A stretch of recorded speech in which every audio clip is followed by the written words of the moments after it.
Bonjour et bienvenue au podcast Bouger pour grandir. Dans l'épisode d'aujourd'hui, nous nous intéressons au développement moteur des très très petits. Nous allons nous immerger dans l'univers de la motricité libre, une approche innovante qui redéfinit notre manière d'accompagner les enfants dans leur développement moteur. J'en dis pas plus, j'accueille mon invité qui va en jaser avec moi. Il s'agit d'Anne Carnizan, ergothérapeute d'expérience en pédiatrie, avec aussi un intérêt particulier pour les bébés et d'autant plus une amie et collègue de travail de longue date. Bonne écoute!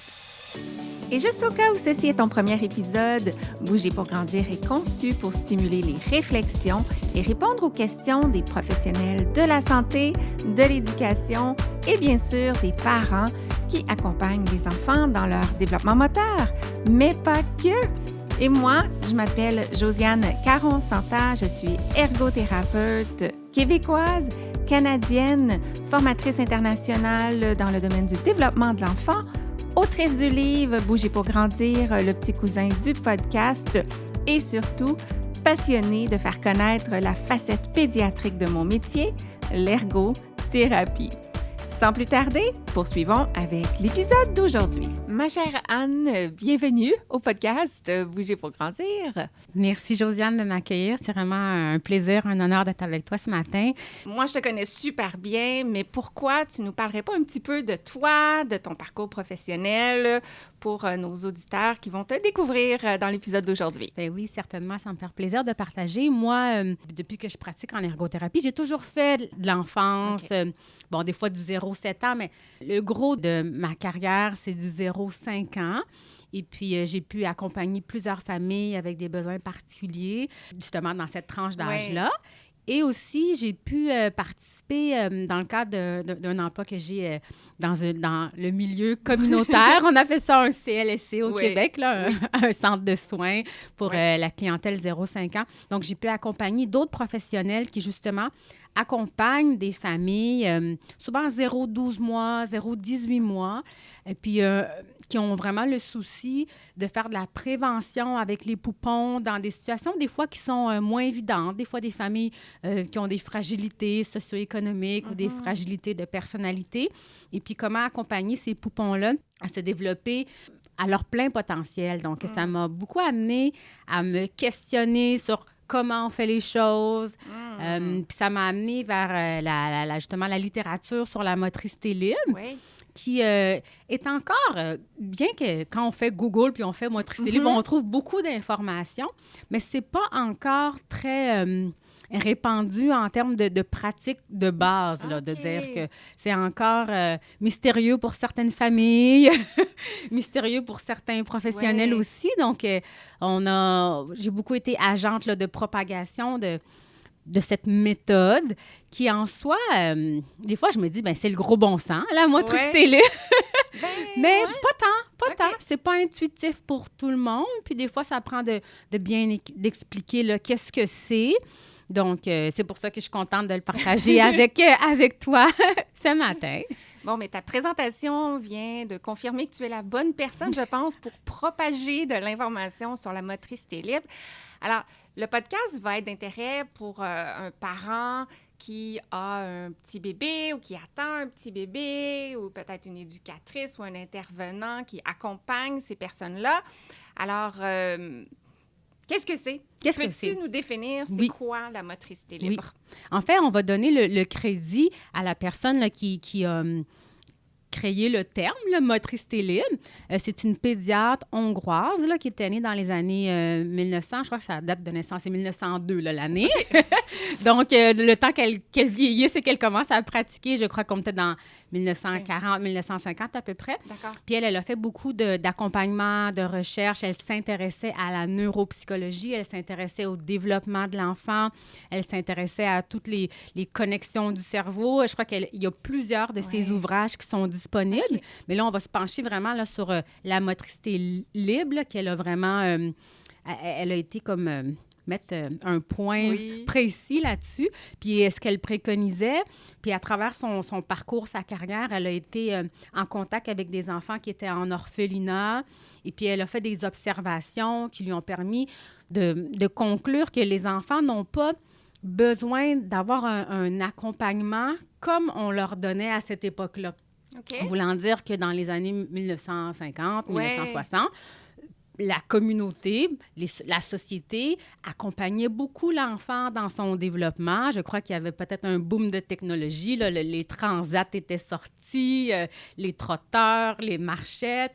Puis elle s'est rendue compte que, justement, les familles qui étaient moins aisées, qui avaient moins accès à toutes ces... en québécois, on dit à toutes ces bébelles. Oui, tous les équipements. Tous les équipements. Ouais. Que leurs enfants de ces familles-là étaient plus aisés au niveau moteur. OK. Donc, ils avaient une motricité qui s'installait de façon plus fluide. Donc, sûrement, elle a fait plusieurs recherches. Là, j'ai pas toutes les informations. OK. Mais ce qui est sorti, en gros, c'est que l'enfant n'a pas besoin d'être accompagné en tant que tel. Puis là, on pourra revenir sur le terme accompagné Oui. parce que on va pas laisser l'enfant... Anticipe la question que j'allais te poser. Oui, Faut je quand pense même- que ça va être important de le définir. Oui, accompagner les enfants, on s'entend qu'on les laisse pas à eux-mêmes. Oui. Mais ce qu'elle préconise et ce qui Sur fait... le plan moteur. Oui, sur le plan moteur. Ouais. Et qu'est-ce qui fait du sens aussi, c'est que chaque individu naît avec une programmation, motrice. Comme in utero, une fois qu'une femme tombe enceinte, il n'y a pas grand-chose qu'elle peut faire. Ça se fait tout seul. Il y a une programmation Ouais. génétique qui est là et qui n'a pas besoin d'intervention externe. On n'a pas besoin d'aller dans le ventre de la maman pour Ouais. dire développe tes sens.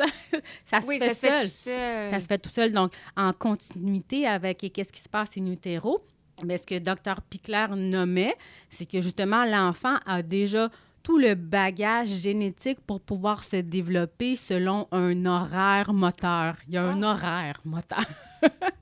C'est cool comme terme. Oui. C'est vrai. Il y a un horaire. Il y a une programmation qui est là puis qui va suivre son cours, Ouais. qu'on fasse quelque chose ou pas. Ouais. Peut-être qu'on pourrait dire qu'il y a quand même des conditions de base, hein? OK? Dans le sens que, tu sais, et puis peut-être que dans ses ouvrages, Dr. Pickler s'est rendu compte que, justement, si l'enfant est dans l'orphelinat et puis qu'il est dans son berceau, qu'il n'a pas d'attention parce que, bon, il y a trop d'enfants puis Ouais. c'est pas une famille en tant que telle, que là, ça peut entraver le développement moteur parce qu'il y a quand même des bases nécessaires. Il faut que l'enfant soit, tu sais, comme vu par son parent, tu sais. Ouais. J'ai le mot en anglais « acknowledge ». Comment on dit ça en français? Reconnu? Reconnu. Reconnu, tu sais. C'est en plein Accueilli. ça que j'allais dire. Accueilli par Oui. son parent. Tu sais, il y Oui, a quand c'est bien même... il y a de l'attachement là, qui s'installe. Oui. Il y a les bases. Là, tu sais. On ne va pas dire ils n'ont pas besoin d'être accompagnés. On part de la maison puis on les laisse à Oui, eux-mêmes. oui. Tu sais, il y a la logique. Oui. Mais dans l'horaire moteur, l'enfant qui vit des expériences sensorimotrices, là, donc que ses sens reçoivent toutes les opportunités dont elles ont besoin et que son système moteur reçoit toutes les opportunités dont il a besoin, va se développer sans particularité, à moins qu'il ait, cet enfant-là, une particularité particulière. Comme une condition, Une par condition. exemple, développementale ou génétique. Des facteurs de risque. Tu sais. Oui, oui. Mais en l'absence de toutes ces choses, le développement moteur va s'installer par lui-même et encore en plus grande force quand on met les bases de la motricité libre en place. Donc, ce qu'elle préconise beaucoup, Dr. Pickler, c'est qu'on ne va pas mettre l'enfant dans une position qu'il ne peut prendre par lui-même parce que son horaire moteur génétique va s'y rendre par lui-même avec les conditions optimales. Quelles sont les conditions optimales? Oui. Quelles sont les conditions sont les- optimales, Anne? Les conditions optimales, c'est que l'enfant soit dans un environnement quand même sécuritaire, avec la présence de ses parents ou ses tuteurs, dans un environnement physique qui se prête à l'exploration et au développement. Donc, ce qu'on va beaucoup privilégier, et ça dès la naissance. Mais là, il peut y avoir des divergences OK. d'opinion. Hein? OK. On pourra y revenir. D'accord, on ajoute ça à la liste On ajoute ça. des retours à faire. C'est ça. Mais ce qu'on préconise, c'est que l'enfant, il soit beaucoup en lien avec son environnement physique. Donc, si je traduis, c'est que l'enfant soit pas dans enclos, on permet ça comme ça. Donc, enclos, berceau, parc. Mais on s'entend qu'il faut qu'il dorme. Là. On va le mettre en quelque part de sécuritaire pour le dodo. Oui, mais quand il est éveillé, durant les périodes d'éveil, on va le mettre en situation d'exploration naturelle. Donc, si on a un petit tapis d'éveil au sol, si on a un tapis à la maison, un tapis régulier, on va privilégier de le mettre dans une position au sol, tout simplement. Et il n'y a pas vraiment comme on commence à partir de 2 mois, on commence à partir de 6 mois. C'est dès que c'est possible, c'est sûr qu'il faut que ce soit sécuritaire. Donc, si on a un chien, si on a plusieurs enfants, il y a la logique. Oui. Mais donc, l'enfant va être en contact avec son environnement dès que c'est possible et va avoir un ressenti de l'environnement, des stimuli de cet environnement-là. Voilà. Par exemple, le contact du sol avec son ventre. Parfait. Ça donne quoi comme type de stimuli? De la proprioception, du tactile? Ça donne un ensemble de ces choses parce que quand on est au sol, justement, bien, on a la limite de notre corps qu'on va bien ressentir parce que si le sol est froid et chaud, on va ressentir. Ça va nous donner comme une rétroaction très, très définie. Oui. Puis aussi, bien, on va connaître la limite de notre corps. Donc là, on est en proprioception, la limite de mon corps. Et aussi au niveau tactile, le ressenti de la température de mon environnement. Donc, beaucoup de, j'ai le mot anglophone, input, beaucoup d'entrées d'informations qui vont se rendre au cerveau. Bonne en français aussi. Oui. On essaye. Donc, c'est ce qui est préconisé par l'approche de la motricité libre. Puis, c'est pas une approche non plus qu'il faut prendre comme une religion ou quelque chose, comme avec des visières. C'est de dire, bien, on va pas restreindre l'enfant dans sa motricité. Puis on s'en parlait un petit peu avant, parce qu'on parlait avant le podcast, que, tu sais, si on est en continuité avec ce qui se passe in utero, là, dans le bedon de maman. Oui, c'est intéressant. C'est que bébé, quand il est in utero, il est en motricité libre. Hein? Il n'y a pas de restriction à ses mouvements. Il y a un bon ressenti de son environnement physique parce qu'il y a tout le liquide amniotique qui fait une pression sur sa peau. Donc, il a une belle conscience corporelle qui s'installe. Donc, quand l'enfant sort justement là, du ventre de sa maman, pourquoi ne pas rester en continuité avec cet environnement naturel-là? Donc, de dire, bien, justement, dans le ventre de maman, on n'allait pas lui dire « Ah, mets-toi pas sur le côté, mets-toi pas sur le ventre. » Il était libre de ses mouvements, mais il n'avait pas la gravité contre lui, par contre.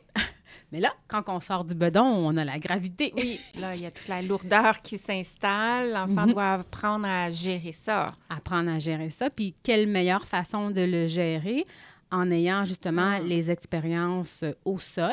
Puis, quand on dit motricité libre, au sol, quand l'enfant est porté par son parent, c'est une expérience de motricité libre aussi. Là. On ne peut pas dire on ne prend pas bébé. Là. Il ne faudrait pas être dans les extrêmes puis se mettre des visières. Parce que même quand on porte bébé sur nous, bien, il faut qu'il contrôle sa tête, tout dépendamment dans la position qu'on le prend. Si on le prend comme ça, bien là, la gravité a un gros impact sur sa tête. Mais si on le met un petit peu comme ça, bien, il y a un petit peu de... un petit peu de tentative de développer la tonicité du cou, qui sont des choses qui sont importantes, versus si on met notre bébé toujours dans un transat où est-ce qu'il est complètement pas sujet à la gravité, dans le fond, parce qu'il est toujours un petit peu assis. Et sa tête n'a pas besoin de combattre la gravité. Bien, là, ce que le docteur Pichler nous dit, c'est que là, on vient entraver l'horaire moteur de son développement moteur. L'horaire moteur de son développement moteur. Je pense que c'est clair. On parle de motricité aujourd'hui. Pour ceux qui ne savaient pas. On a compris. Oui. Alors, si j'essaie de résumer le concret de tout ce que tu viens de très, très bien expliquer, c'est qu'on ne place pas l'enfant dans une position dans laquelle il n'est pas capable de se placer seul. Ça voudrait dire, par exemple, on ne l'assoit pas s'il n'est pas encore capable de s'asseoir seul, par exemple, pour un temps de jeu. Hein? Tout à fait. Oui. Puis, on évite le plus possible. Bien sûr, il y a des contextes où il faut le faire. Oui. La voiture, notamment, mais on évite de le placer dans des équipements qui contiennent ces mouvements et qui l'empêchent de bouger librement. Exactement. On va beaucoup mettre l'emphase sur ne pas restreindre la motricité. OK. Au contraire, offrir beaucoup d'opportunités d'exploration motrice, tout en gardant en tête que pour les déplacements, c'est nécessaire. Ouais.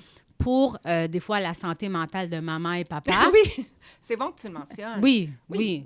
Parce qu'un transat, c'est pas un péché, là. On peut en avoir un à la maison. Ouais. On brasse notre sauce à spag. Bien, on n'a pas un œil sur bébé. Bébé commence à se déplacer un peu plus. Ouais. Alors, un transat, c'est très approprié. Mais si on dit, bien, le transat, c'est l'endroit que bébé dort, passe sa journée, explore, bien, c'est là on est en train d'entraver. Parce que là, il n'a pas la capacité de se détacher puis aller travailler son roulé du dos au ventre. Il ne peut pas le faire, là, tu sais. Versus quand il est au sol ou qu'il est sur une surface plate. Parce que des fois, on dit le sol, mais il ne faut pas non plus être rigide. Hein? Si on a un grand leaking, puis maman est en train de se réveiller doucement, puis papa, il dépose bébé, bien, bébé est en motricité libre, là, il est sur une surface plate. Donc, ça aussi, c'est à garder en considération. Parce que souvent, je fais un aparté, là. Oui. Souvent, quand on amène cette approche-là, des fois, elle peut faire peur aux gens parce qu'ils se disent, ben ça veut dire que je peux jamais le déposer, il faut toujours que je le dépose. Ça amène des fois des questionnements de est-ce que c'est trop rigide, est-ce que je suis plus capable de le faire? Je suis en postpartum, j'ai pas l'énergie pour ça. Ben, c'est comme tu disais, je pense qu'il faut éviter les extrêmes du toujours, jamais, le noir, le blanc. Mm-hmm. Donc, il y a une logique dans tout ça, puis c'est une approche qui s'adapte aux besoins de l'enfant, de la famille, sans être obligé de l'appliquer rigidement, comme tu dis. C'est ça. Puis de garder en tête aussi, ce qui va être intéressant quand on enseigne les concepts de motricité libre, c'est souvent les personnes réagissent un peu en disant « Ah, j'ai pas besoin de lui apprendre à marcher, j'ai pas besoin de lui apprendre à ramper. » Et là, on découvre que, ben non, c'est programmé dans son système, à moins qu'il ait une condition puis qu'il ait besoin d'aide. Ça, c'est un autre sujet. Oui. Mais en général, l'enfant n'a pas besoin d'aide externe en tant que telle quand les conditions sont là. Ça va se faire magiquement. Oui, naturellement. Naturellement, oui. Naturellement. Ça va se faire seul. Ça va se faire seul. Et ça va se faire aussi dans le respect des étapes séquentielles. Ouais. Parce que, tu sais, nous, en ergothérapie, on les connaît, nos étapes séquentielles, mais souvent, les gens ne savent pas que, bien, avant de marcher à quatre pattes, il faut ramper. Mais des fois, on peut avoir hâte que notre bébé il marche à quatre pattes parce qu'on se dit, oh, il va avoir tel nombre de mois, puis là, ma copine, son bébé marche à quatre pattes, donc le mien doit marcher à quatre pattes. Mais marcher à quatre pattes, il y a des prérequis à ça.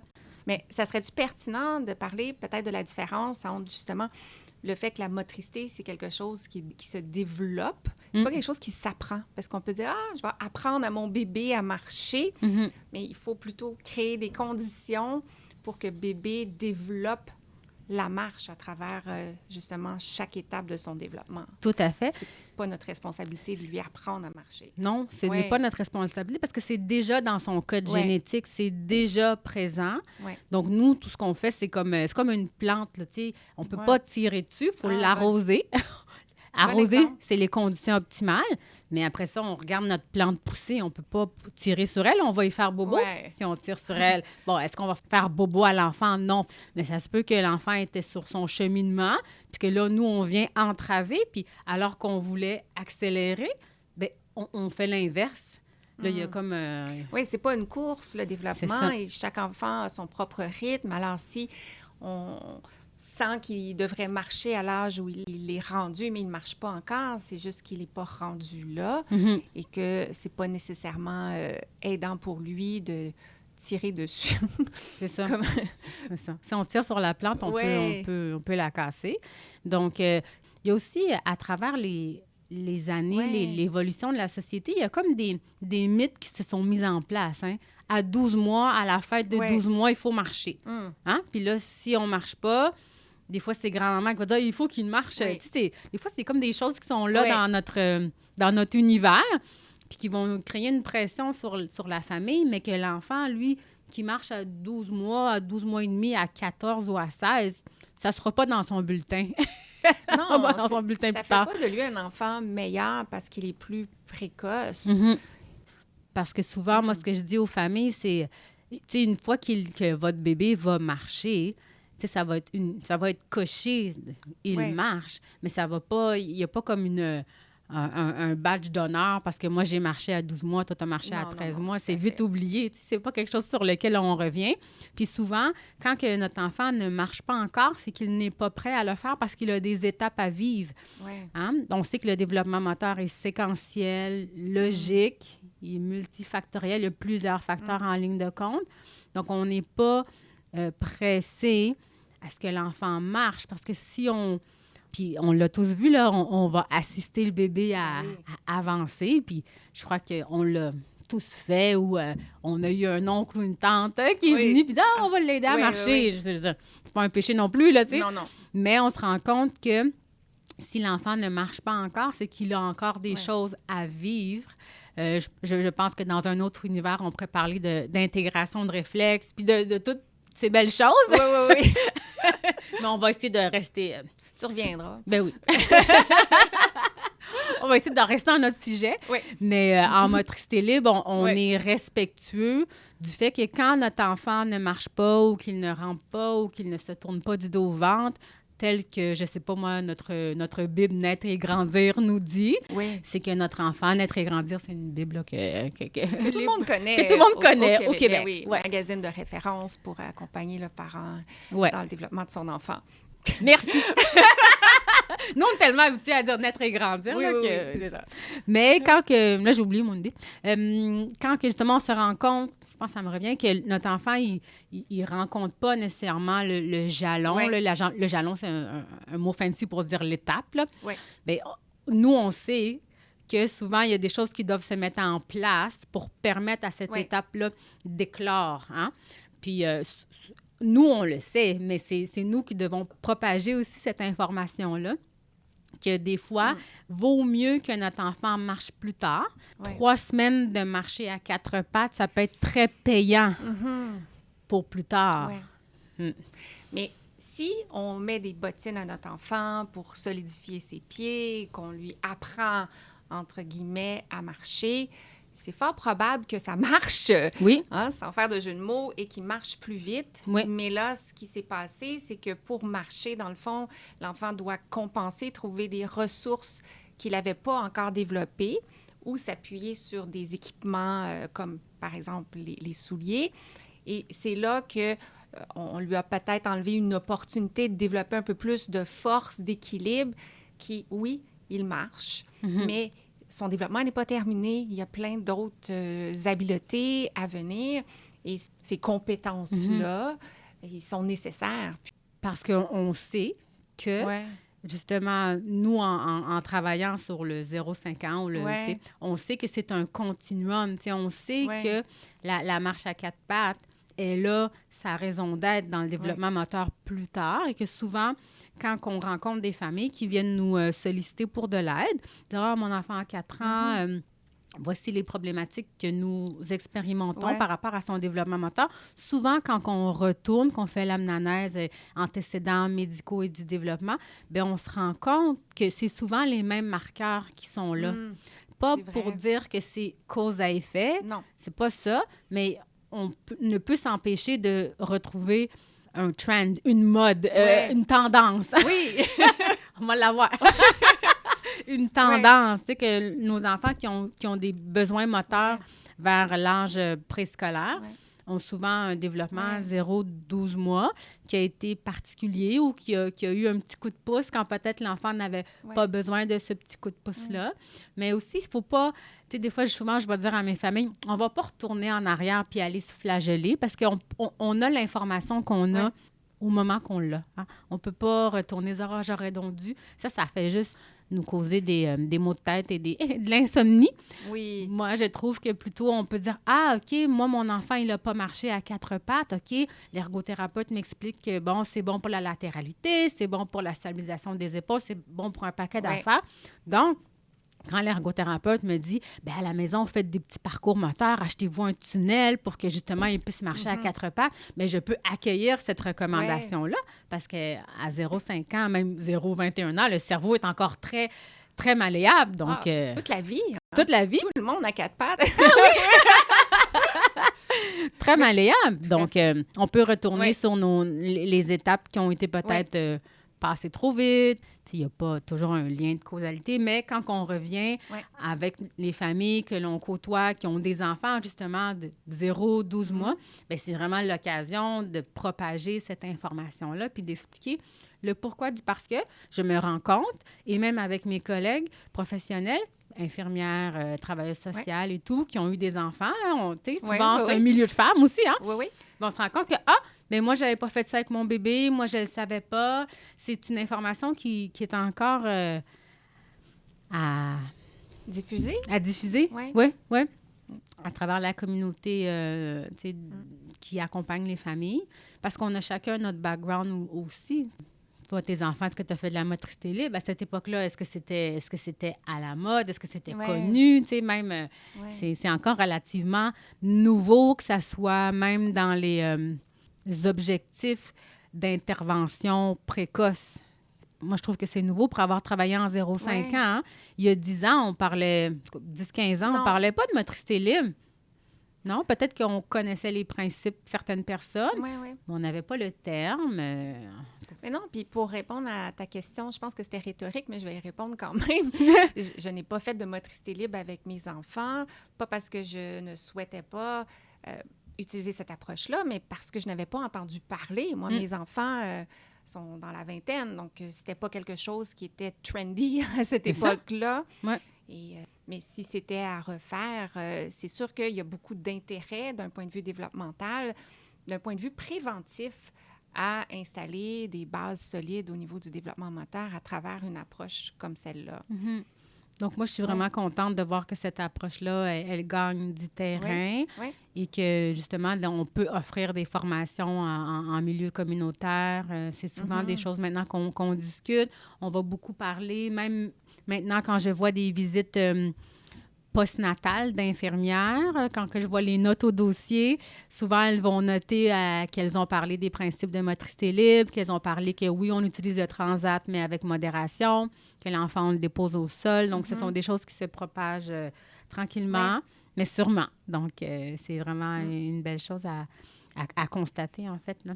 Et puis, je crois aussi que plus ça gagne du terrain, plus les gens voient la logique derrière, hein? Dans le sens que c'est vrai que lorsqu'on observe un enfant, en général, si on prendrait une centaine d'enfants, bien, le développement moteur va se ressembler. Tu sais, je veux dire, il n'y a pas tant de divergence en tant que telle que c'est une programmation interne, tu sais. On se rend compte que, Ben oui, ça fait du sens. Mm-hmm. C'est peut-être une question un peu simplette, mais là, on parle de pratiquer la motricité libre.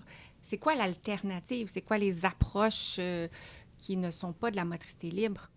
Elles n'ont pas de nom en tant que tel. C'est la motricité libre qui a vraiment un nom, une fondatrice et tout. Les autres approches, je crois qu'elles sont plutôt des coutumes de société à travers le temps et je crois à travers la civilisation de nos sociétés qui sont devenues comme des non-dits acceptés par tous. Wow. À 12 mois, on marche. On a un trotteur, c'est normal. Dès que notre enfant est debout, on se dit que c'est demain qu'il faut marcher. C'est comme des schèmes qui sont là dans les pensées de tous. Mais il n'y a pas de nom en tant que tel. Mais on va souvent entendre « Mon bébé a besoin d'aide, je vais l'aider à s'asseoir. » Ou j'entends aussi, Josiane, « mon bébé, il aime ça, voir, fait que je préfère qu'il soit assis. » Fait que des fois, c'est comme des préférences nommées par le parent qui interprète un comportement d'enfant. Ça devient comme un dogme ou accepté par tous. Puis plus la technologie avance, c'est correct, la technologie, elle a plein de bienfaits, là, tu sais. Plus la technologie avance, plus les familles sont occupées, plus le fait d'avoir de l'équipement permet la sécurité du bébé, parce que des fois, on est moins attentif. Hein? Donc, tu sais, je pense que c'est pas des approches en tant que telles, c'est plus des coutumes de société qui sont venues avec la civilisation. Puis Moi, je suis sûre que si on retourne en arrière aux premières civilisations, il n'y avait pas de transat, il n'y avait pas de trotteur, il n'y avait rien de tout ça. Non. Ça devait être la motricité libre qui était présente bien avant que toutes ces belles choses-là rentrent en place, parce qu'elles ont leur place aussi. Un transat a sa place, un bumbo a sa place. Le bumbo, le truc qu'on a bébé, là. Donc, ça a sa place aussi. Mais je crois que là, peut-être, on se réajuste, là, tu sais. Tous les outils sont arrivés. Là, on les utilisait à outrance, peut-être, là, comme le Jolly Jumper dans le cadre de porte. Il y a eu plein de choses. Hein? Oui, tout à fait. Mais on a moins d'enfants aussi. Puis au Québec, on a des congés parentaux. Donc, on a moins d'enfants, puis on a plus de temps. Ouais. Et c'est sûr que ça donne le goût, justement, de les accompagner. Ouais. Comme tu disais, moi, ma grand-mère, ils étaient 13 enfants. Bien, j'imagine que il n'y avait pas de temps pour accompagner chacun dans son développement. Ouais. Comme tu disais tantôt, il y avait du pain à faire puis de la lessive à laver à la main. Oui, donc si tu voulais rejoindre maman, tu marchais à quatre pattes pour venir trouver maman. C'est ça. C'était pas... t'étais peut-être pas dans un petit transat à côté d'elle sur l'îlot, comme maintenant on retrouve. Tu sais, t'étais en motricité libre, puis t'avais tes frères et sœurs qui te disaient « Viens-t'en », puis tu te débrouillais un peu. Je crois qu'il y a du bon dans tout. Il faut trouver le bon dans chaque situation. Et je crois qu'il faut de l'équilibre. Il faut de l'équilibre dans ça. Souvent, j'avais des familles qui me disaient « Ah, bien là, est-ce que je dois jeter mes transats? » Ben non. On n'est pas là. Mais à utiliser avec modération, comme l'alcool. Comme... Anne qui ne boit même pas. En tout cas, fin de parenthèse. Fin de parenthèse. C'est pas ton sujet d'expertise. Non, on va s'en éloigner. OK. Revenons à la motricité libre. Oui. Bon, tu disais, ça s'applique dès la naissance, mais si, par exemple, on en entend parler, notre enfant a 6 mois, on peut la commencer. Mm-hmm. Et là, moi, ce qui me vient en tête, c'est que si mon bébé a l'habitude d'être dans des équipements, a l'habitude peut-être d'être... accompagné pour certaines activités. Donc, tend les bras pour être pris, pour marcher debout, par exemple, s'il est rendu à cette étape-là. Et là, on se dit, la motricité libre, ça fait du sens. Je pourrais lui laisser un peu plus d'espace d'exploration libre. Mais là, notre bébé, ça se peut qu'il pleure. Là. Il est habitué d'avoir certaines conditions. Mm-hmm. Donc là, comment on gère ça? Je crois qu'on y va en dosage, hein? Moi, je pense que du jour au lendemain, si une famille qui ne pratiquait pas la motricité libre et qui avait plusieurs équipements en place doit aller vers un sevrage doux. Okay. Donc, si notre bébé était habitué, quand on prend notre douche qui est dans son transat, bien, on peut maintenir ça. Mais quand on sort de la douche, là, c'est un exemple très concret, on peut le sortir de son transat. Oui.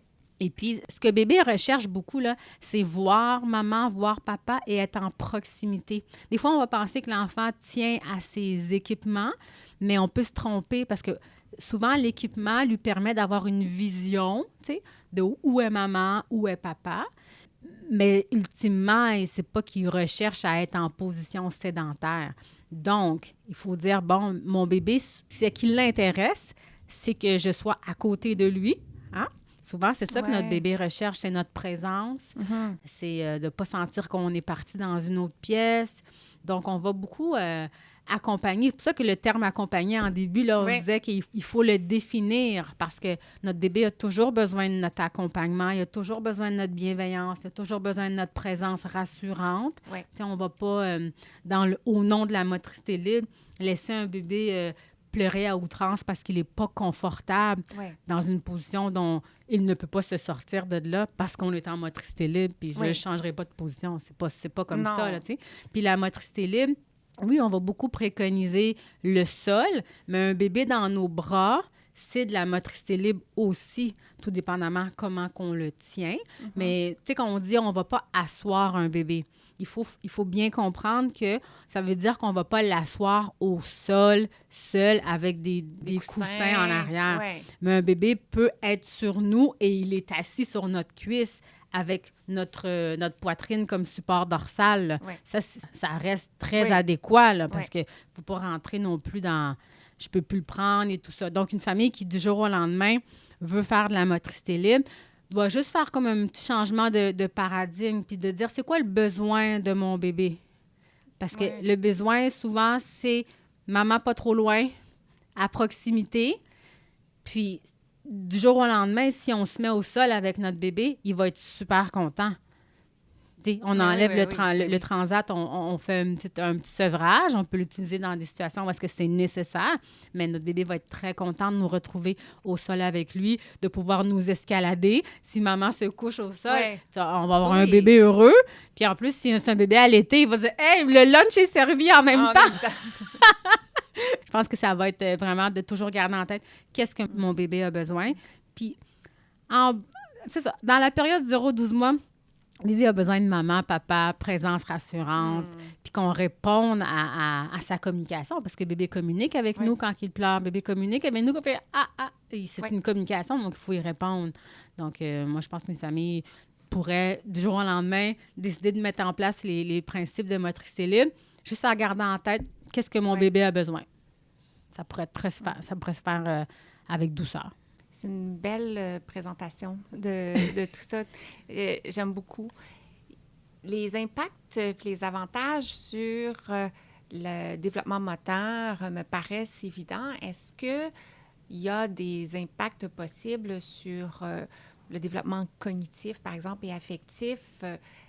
J'avance l'hypothèse, par exemple, que si l'enfant est en liberté pour explorer au niveau de la confiance en soi, par exemple, est-ce que tu as de l'information par rapport aux impacts long terme sur ces domaines-là? Oui, j'écoutais ton podcast récemment avec Véro qui parlait de l'intelligence artificielle. Ah oui. Et comment l'intelligence artificielle, comment qu'on ramasse l'information pour l'intelligence artificielle, c'est par la répétition d'expériences. Ouais. Hein? Si on veut, si on a un logiciel de reconnaissance faciale ou de reconnaissance vocale, il faut qu'on ait beaucoup de voix qu'on emmagasine pour pouvoir monter quelque chose. Oui. Donc, le bébé, c'est la même chose. C'est pas de l'intelligence artificielle, c'est de l'intelligence naturelle. Oui. Il a besoin de beaucoup d'expérience pour emmagasiner dans son cerveau puis les placer dans les bons tiroirs. Hein? Fait que dans notre cerveau, on a des tiroirs de mémoire, on a des tiroirs de résolution de problèmes, on a des tiroirs de... Il y a plein de tiroirs. Moi, j'appelle ça des tiroirs pour faire ça simple. Il y a plein de zones dans le cerveau. On appelle ça comme ça, nous autres aussi. Des tiroirs. Donc, plus notre enfant va être dans un contexte de motricité libre, où est-ce qu'il est maître aussi de décider, là, je suis sur le dos, mais ça me tente de me rouler puis de regarder le chien, par exemple. Si on a un chien à la maison, ça me tente de regarder puis faire un sourire. Versus si je suis dans mon transat, je peux être plus limitée. Donc, déjà là, au niveau résolution de problèmes, cognition, mémoire affective, on n'a pas du tout la même stimulation. Là, on n'a pas du tout les mêmes possibilités. Donc, moi, je pense que, personnellement, sans avoir fait d'études ou quoi que ce soit, je pense qu'un cerveau de bébé qui est en motricité libre reçoit beaucoup plus d'entrées, d'input, de toutes les sortes de stimulations qui sont nécessaires à son développement, au modelage de toutes les zones du cerveau, versus un enfant qui est peut-être restreint, disons, un enfant qui est dans un parc là, pendant... Un parc, là, c'est comme une bassinette, mais qui se roule, là, qui est dans son parc, qui a juste accès à qu'est-ce qu'il peut voir lorsqu'il est couché, il peut regarder par là. Sa vision est limitée versus s'il est juste en dehors du parc puis qu'il peut rouler du dos au ventre, commencer à faire des appuis. Et puis, s'il est rendu plus loin, c'est un bébé qui s'assoit déjà. Si on a 7 mois et on s'assoit déjà, bien, on a beaucoup plus de possibilités que si on est restreint. Donc là, justement, notre intelligence naturelle va ramasser beaucoup plus d'expérience à mettre dans ces tiroirs pour faire les connexions par après. Je pense qu'il faudrait être particulier pour dire qu'il y a des avantages cognitifs à être en restriction. Je ne pense pas qu'il y a des avantages en tant que tels, mais il y a beaucoup plus d'avantages à être libre et de pouvoir explorer librement et que ça va aussi affecter plusieurs sphères du développement. Parce que lorsque, justement, ma réponse est longue, hein? J'ai beaucoup de choses à dire, mais lorsqu'on est libre, on peut s'exclamer devant un morceau de poussière qu'on a trouvé. Oh! Mais si on est restreint, on ne verra pas le morceau de poussière, puis on n'aura pas l'opportunité de l'essayer de le goûter, maman, puis de dire, maman qui va crier, non! C'est une opportunité qu'on n'a pas, parce qu'on est dans un environnement restreint. Donc, je pense qu'il y a beaucoup plus d'opportunités en motricité libre. Je vais te poser une autre question, parce que tu vas continuer. Elle ne s'arrête pas, cette femme! Elle ne s'arrête pas, cette dame. OK. Les impacts sur le développement moteur en permettant à l'enfant de ne pas sauter d'étapes, ça me paraît évident.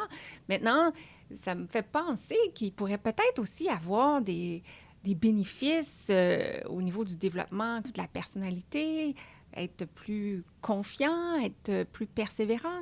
Qu'est-ce que tu en penses? Moi, je pense là, de façon subjective, Ouais. là, c'est vraiment ma pensée. Je pense que l'enfant qui est en contexte de motricité libre développe une autre sorte de confiance en soi parce que son parent reste disponible et bienveillant, mais avec un regard de « je te fais confiance, mon coco, je te fais confiance, ma cocotte ».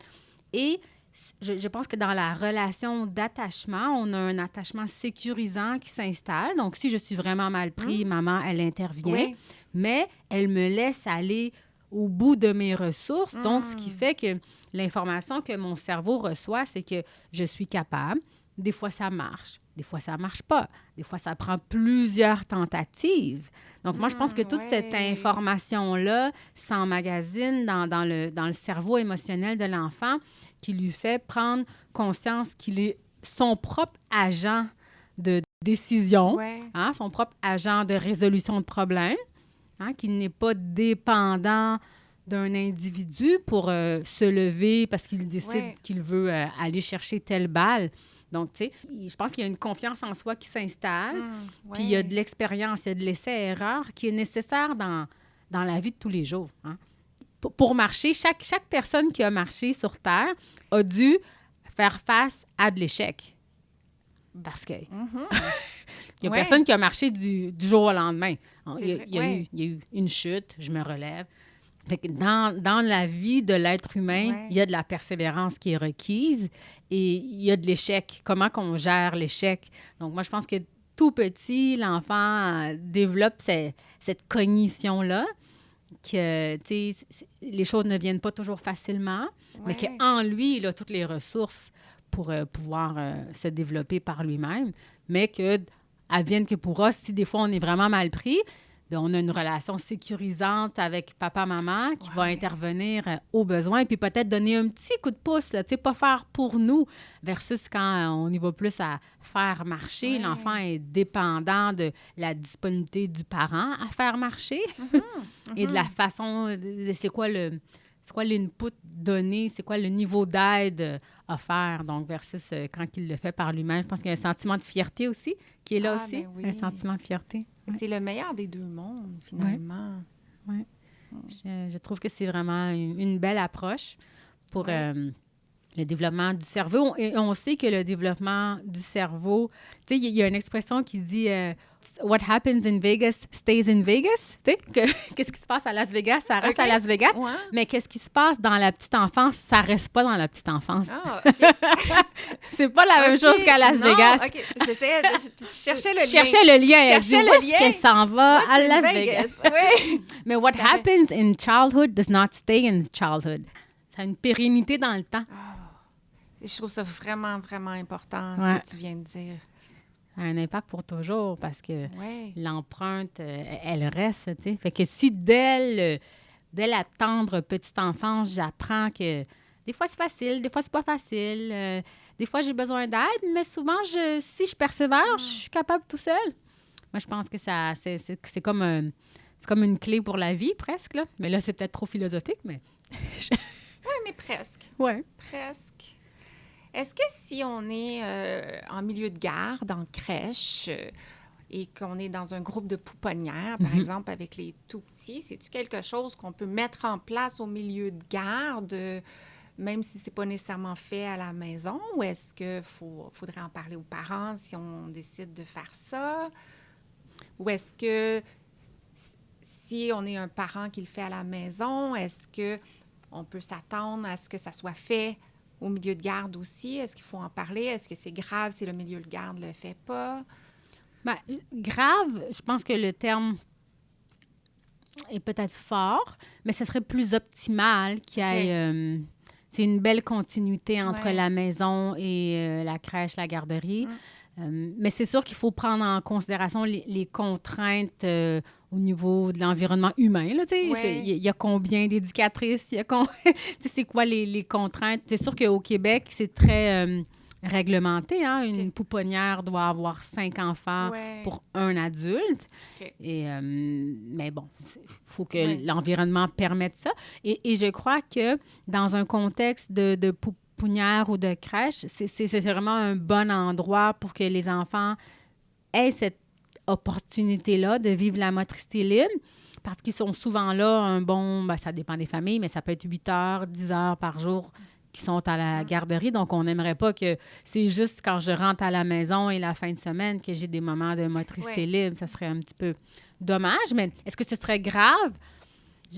J'aurais tendance à doser le mot, mais ce serait vraiment intéressant. Et je crois que pour les éducatrices en crèche, en pouponnière, je vois beaucoup d'équipements comme des matelas. Je vois beaucoup, souvent, des miroirs non cassables au niveau de l'enfant. Ouais. C'est des choses que je constate déjà OK. en milieu de garde au Québec. Hein, dans les milieux accrédités, subventionnés, on le constate déjà. Mais il faut garder en tête qu'il peut y avoir des contraintes tout simplement au niveau du personnel. Hein, et que si on veut que la motricité libre soit vécue de façon positive, je crois que certains outils de restriction vont être utilisés de temps à autre. Ouais. Parce que si on a une personne, un changement de couche, là, tous les bébés, je crois que... Oui. Mais il y a des périodes que la motricité libre peut se faire. Et moi, dans la garderie que ma fille elle a fréquentée, il y avait une salle de motricité. Ce qui était vraiment intéressant, c'est que les poupons,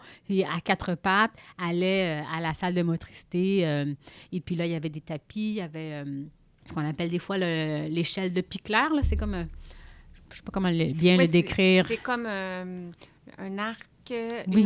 une arc avec des barreaux. Des barreaux. Qui permettent d'explorer à la verticale, grimper. Voilà. Ouais. Il y avait beaucoup de ce matériel-là. Donc, c'était un milieu qui avait la volonté d'offrir des périodes de motricité libre, mais bien encadrées pour s'assurer de la sécurité de tout le monde. Donc, oui, je pense que ça peut très bien se vivre en milieu de garde. Oui.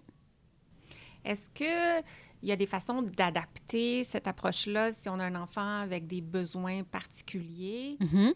Moi, je crois que lorsqu'on a un enfant qui a des besoins particuliers puis qui ne suit pas les étapes séquentielles, là, parce qu'il y a une condition qui fait que, bon, telle étape, il peut y avoir une période de plateau et tout. Je crois qu'on n'a pas... C'est pas comme si on va réinventer la roue de la motricité libre. Je crois qu'on va être beaucoup dans les équipements au sol. On va être dans l'accompagnement bienveillant, mais là, je crois qu'on est dans le dosage. Hein?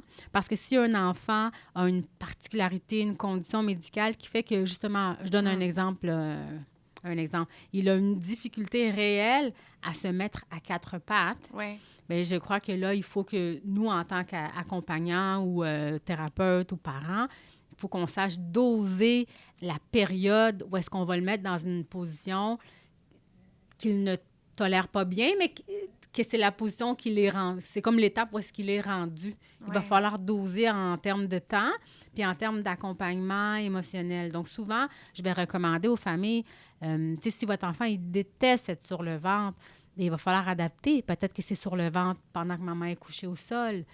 Donc, je suis couchée sur maman. Donc, oui, je vis quelque chose de négatif que j'aime pas, mais avec...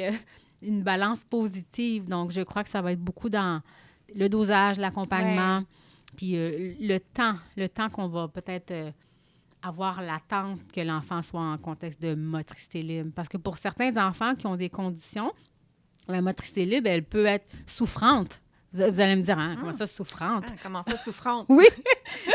je l'ai vécu, des petits bébés qu'ils ne sont à l'aise ni sur le ventre, ni sur le dos, que dans les bras de maman. Donc, est-ce qu'on est en contexte de motricité libre? Oui, non, parce que oui, dans les bras de maman, on doit toujours travailler contre la gravité, mais si l'enfant a une particularité, dès qu'il est sur le ventre, il a des reflux, il n'est pas bien, est-ce qu'on va insister pour qu'il soit sur le ventre? Il y a des questionnements à avoir. Il ne faut pas l'appliquer bêtement.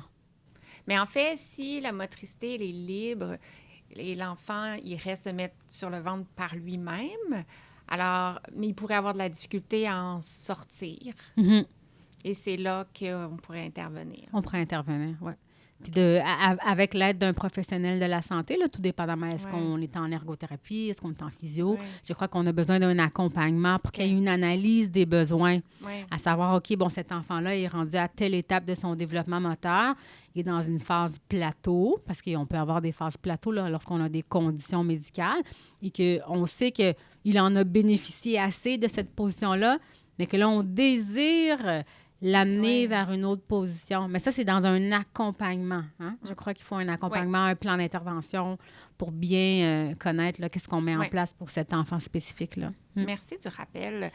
Est-ce qu'il y a d'autres informations qui ne sont pas ressorties, que tu crois essentielles? Une bonne question. Je crois qu'on n'a pas... regardé ensemble, tu sais, au niveau du confort de bébé pour la motricité libre, il y a des habits qui sont plus propices à la motricité libre. Hein? Si je suis une petite pouponne là, de 4, 5, 6, 7 mois, puis je suis tout le temps en robe puis en collant, ça peut être difficile aussi de vivre la motricité libre comme on essaie de me la faire vivre. Donc, il faut toujours aussi avoir en tête que notre enfant, le plus libre qu'il peut être, souvent, tout dépendamment du climat, mais en couche avec une petite camisole, c'est parfait lorsqu'on est à la maison, parce que là, on a un bon ressenti tactile là, sur nos genoux, nos jambes, nos bras, et puis on n'a pas d'entrave. Hein? On n'est pas entravé par notre pyjama qui est trop glissant, ou on n'est pas entravé par quoi que ce soit. Donc, il faut le garder en tête aussi que notre bébé a besoin que ça soit logique aussi, la façon dont il est habillé. Puis aussi, des fois, il y a certaines couches, mais moi, je suis très couche écolo.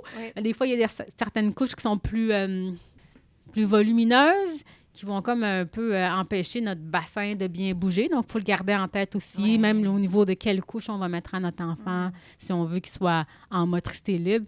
Bien, il faut que ses vêtements soient propices à ça aussi. Donc, ça, c'est une des choses que... Mais évidemment, nu-pied aussi, hein, comme on a discuté dans l'épisode 25 sur les souliers avec la physiothérapeute Marie-Félix Rivard-Dionne. À aller écouter, c'est très intéressant sur les bienfaits de ne pas porter de souliers trop tôt surtout pas quand on est en contexte de motricité libre. Tout à fait, tout à fait. Et je crois qu'il y a un aspect, parce que tu m'as posé la question, puis j'y réfléchissais aussi, c'est un aspect qu'on n'a peut-être pas regardé ensemble, c'est, puis peut-être que vous allez me trouver un petit peu particulière, mais des fois, on peut avoir de la pression de la famille, parce qu'on va avoir grand-maman qui se dit, ben moi, mes enfants, je les ai toutes fait marcher, puis tu t'en es bien sorti. Oui. C'est ça. Oui. Donc, des fois, on peut avoir des pression. Oui, des conflits d'opinion. Oui. Pour toute chose, plus les tendances changent, plus il peut y avoir des conflits générationnels aussi. Oui. Donc, ça peut être quelque chose qui peut venir... des fois, jouer dans la balance par rapport à une famille qui va appliquer ou pas les principes de motricité libre.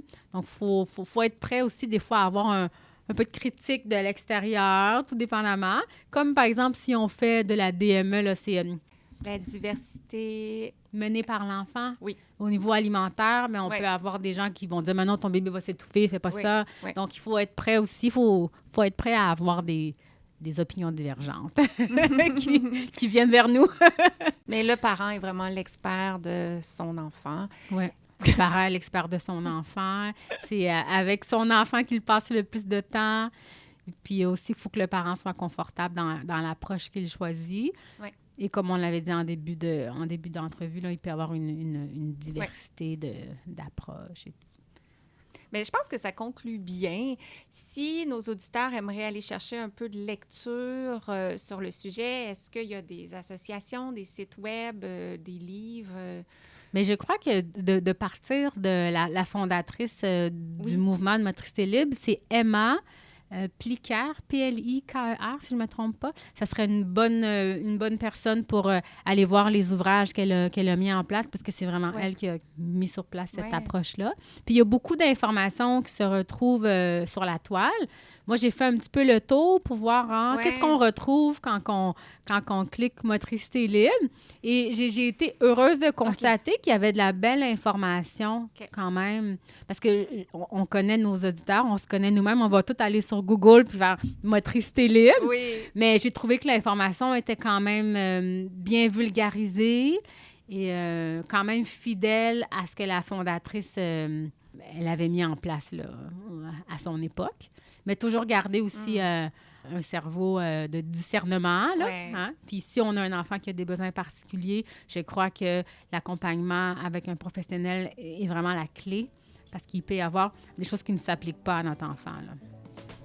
Bien, merci, heureuse de l'entendre et au plaisir de te recevoir de nouveau au podcast Bouger pour grandir. Ça me fait plaisir. Bye, à la prochaine. À la prochaine. Merci d'avoir écouté et à bientôt pour notre prochain épisode. Et d'ici là, vous pouvez me retrouver quotidiennement sur les réseaux sociaux, consulter mon blog et profiter de mes ressources gratuites en joignant ma communauté au josianecaronsanta.com/guide. Le podcast Bouger pour grandir est une production de l'Académie de formation JCSI, des formations en ligne sur le développement et fonctionnement de l'enfant, de la perspective de l'ergothérapie. C'est tout pour cet épisode et sur ce, je vous dis à très bientôt pour continuer à parler d'ergo. Bye!